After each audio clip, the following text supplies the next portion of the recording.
If she insists on paying for the date, it's not automatically a sign of disinterest, but it's a sign of a value system that might not be in alignment with yours. I would argue a little bit, gently, kindly, lovingly, playfully. If she must, cool, she can. But just like after the first date, I would offer to pay for her Uber home. Don't do dinner for the first date, but you can offer to pay for her Uber home if you have a great connection. And even if you never want to see her again, just pay for her Uber home and never see her again. Where the fuck did you hear that? You're watching the wrong videos. I've told you that before, bro. You're watching... I mean, it's good that you're running this by me because you see a lot of weird things on the internet. I know exactly what type of videos went into your head for that question to come out of your mouth. Do you need to create a little bit of drama to creep things said it? No. She will do that for you. To be honest, the right woman won't even create that much drama, but any woman that's somewhat in her feminine will eventually live out her emotions a little bit.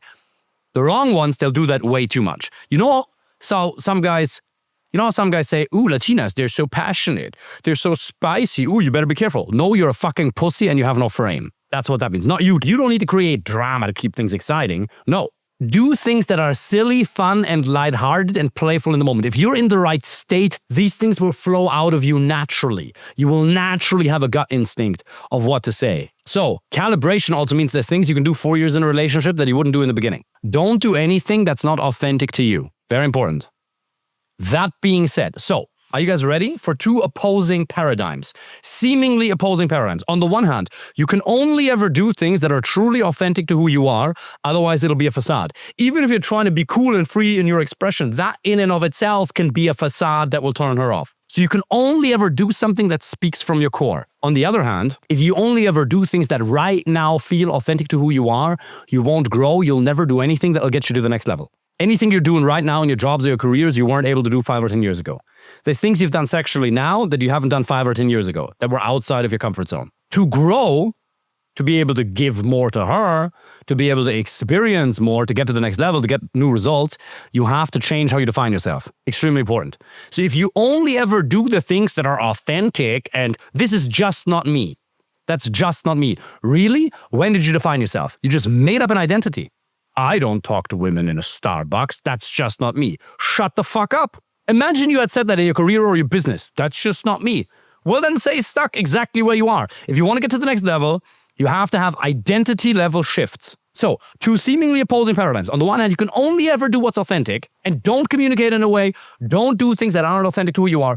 At the same time, you have to ask yourself, is this really not authentic or am I just refusing to grow and step outside of what's comfortable? Because remember, when you step outside of your comfort zone, you don't just leave your comfort zone, you actually expand it. Extremities expand capacities. Write that down. Extremities expand capacities. Whenever you've been pushed to the extreme emotionally by talking to a woman, crazy that that's considered an extreme when there's people dying in war. Wouldn't want to go talk to her, might fucking die. You feel a little bit challenged, that expands your capacity. That expands your comfort zone because you only temporarily have to leave your comfort zone and then it becomes part of your comfort zone. In general, for the first date, it's best to suggest 1 or 2 days. Let's meet this weekend, or how about Tuesday and Thursday? When it comes to scheduling the first date, pretending to be busier than you are and artificially reducing your availability can cost your first dates because she'll just meet up with John. At the same time, should you say, I'm available Thursday, Friday, Saturday, Sunday? No, she won't take you serious as a man. That's not possible either. Be realistically available. So if it's a Tuesday, you suggest a Thursday. If it's a Thursday, then you can suggest the weekend. Like 2 days ahead. Don't do the next day. Don't do the same day because it'll seem like a booty call and you're just horny. 2 days ahead, ideally. Or you can just ask, when over the next days are you free? It depends on the scenario. Let me tell you something. If you asking her, when are you free on the weekend, destroys your frame and your value in her eyes so much that she loses interest in you, she's not well balanced anyway and she won't be your wife. Subjectivity is super real. If you want to know how real subjectivity is, look to Eastern Europe. First of all, there's more attractive women in Eastern Europe on average, right? Varying also. But it doesn't matter. You can find attractive women no matter where you are. You don't have to go to Eastern Europe. You don't have to go to Latin America. The idea of passport bros is stupid. What, you're gonna move somewhere? Anybody who goes to Brazil or Latin America or Eastern Europe to meet women is fucking lost and just can't approach in person or doesn't know how dating apps work or doesn't know how Instagram work. Oh, but looks matter. Yeah, looks matter, but you can find your target audience. Trust me. If you have frame, if you're confident as hell, if you're good at communication, you can find a woman who's truly attractive to you. And by the way, instead of looking at a scale of 0 to 10, binary. Look at it binarily.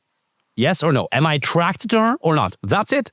That simplifies this shit. Oh, where is she in the fucking scale of 0 to 10? That's mental masturbation for us as guys to get one up. Really just ask yourself binarily, am I attracted to her or not? If you're physically attracted to her, boom. That's it. That's the only question that matters.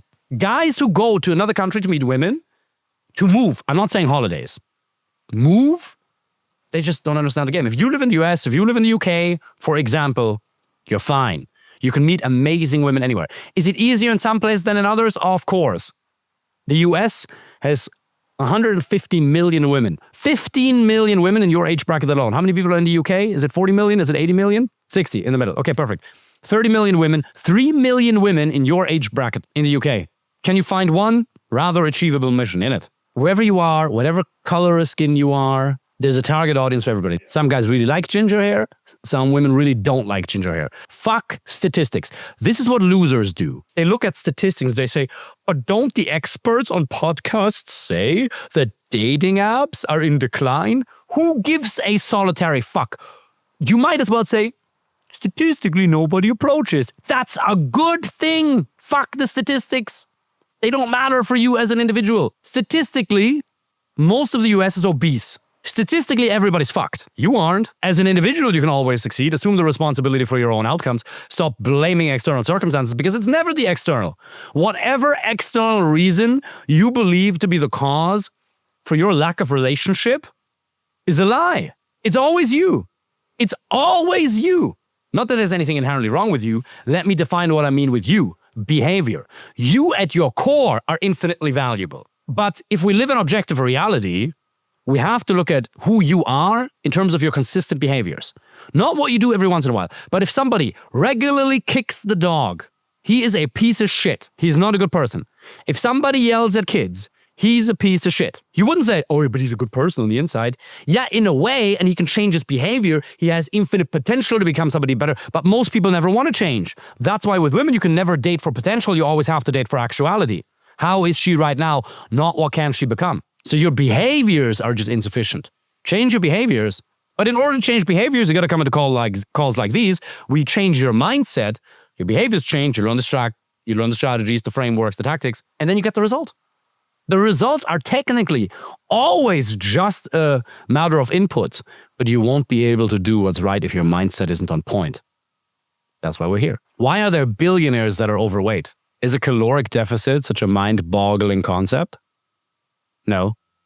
Mindset problems, conflicting values on the inside. If Tom can do the shit, and some of you are going to be like, it's easier for him. Tom will look at you and go, it's easier for you guys. Can you see? It's always a relative. Whatever situation you're in right now, we have some people here who are 40, 50. If you're 45, you should say amazing. Wherever you're at, it's amazing.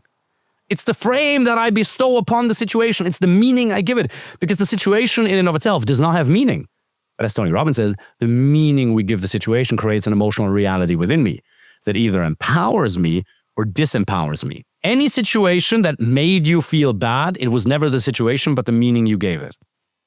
She rejected me. What does that mean? I'm a worthless piece of shit. Women don't like gingers. Ah. No, she rejected me. Amazing. Who the fuck would be able to do what I just did? The best thing you can do after a public rejection is look the other men that are standing nearby deep into their soul. Look into their eyes and realize they haven't done it. Whenever you actually talk to somebody, be that in a Starbucks, and you get a rejection, or it goes well, look these guys in the eye. He didn't do it. He didn't do it. He didn't do it. Most guys are bystanders. You are in the arena, fighting. You're the gladiator. You're doing it. That's how you got to view yourself. I would rather fail epically. So and I, 8 years ago, within my first 6 months of going out, we're in some bar club in Dublin. And for whatever reason, our approach sucked, our energy was off. We were having a great time. We got 7 or 8 rejections in a row. That doesn't happen a lot for us, even at the time. We were sitting on the floor, on the dance floor, in the middle of this club bar, laughing. We're like, this has to be a fucking joke from the universe. 8 in a row, each of us, like instant fucking blowouts, like we're pieces of shit. Fucking hilarious. You just can't internalize it. You just can't give it the meaning that it says anything about your desirability or your value in the market as a man. Keep that in mind. I'm the same person, okay? And it's not just muscle. It's literally just, you don't know how much muscle I have in that other photo. Nobody knows. And at the core, I'm the same person. That's the funny thing. Confidence, communication, social dynamics, and a little bit of different pictures. Perception equals reality in the realm of social dynamics, my friends. Now, reality equals reality in terms of who you are and what a person you are, whether you're kind and you treat her well. That will sustain the relationship. And then understanding advanced relationship dynamics. But you can be an awesome guy.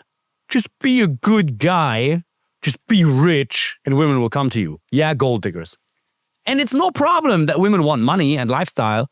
But is it her primary motivator of being with you? Because you can't win that game. There's always somebody richer than you.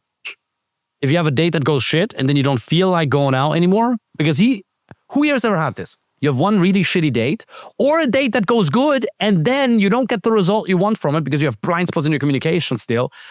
Or you do an approach and she doesn't text you back and you get negative towards dating as a whole. You're like, fuck this. Is this even worth it? Let me just focus on my career. Or you take more fucking action.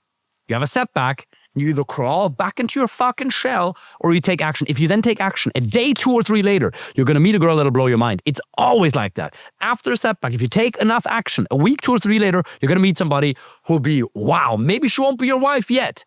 But it's progress. You'll get the reward if you keep pushing. In those moments where you have a minor little setback, if you then hit it hard and you don't drink, you don't do drugs, you use dating apps, Instagram approaches, you really take action, you will get the reward.